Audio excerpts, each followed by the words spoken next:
Tu vois comment est géré l'État. Si un chef d'entreprise fait ça, il va en prison.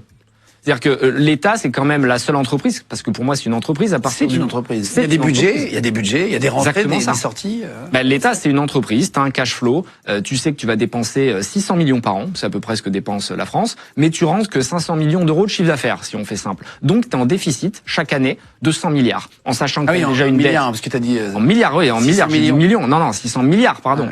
Et donc, ça veut dire que la dette française, elle est 3300 milliards, à peu près, et chaque année, tu lui rajoutes 100 milliards. Sauf que le problème, c'est que ton taux d'intérêt est en train de monter parce que les investisseurs, ils ont de moins en moins confiance dans le pays. Ils voient que c'est le bordel, ils voient que la dette augmente et donc ils vont dire « Ok, je te prête de l'argent. Par contre, à un meilleur taux. » Et donc c'est un cercle vicieux. Et même si on n'est pas encore au niveau de la Grèce parce qu'on a du patrimoine, on a un pays plus solide, la situation est catastrophique et on a besoin d'entrepreneurs qui viennent nettoyer tout ça et penser d'un point de vue business. Et les politiques aujourd'hui ne savent pas le faire. Ils sortent de Sciences Po, ils n'ont jamais travaillé. Je suis persuadé que n'importe quel président, tu lui fais lire un bilan, il comprend pas ce que c'est.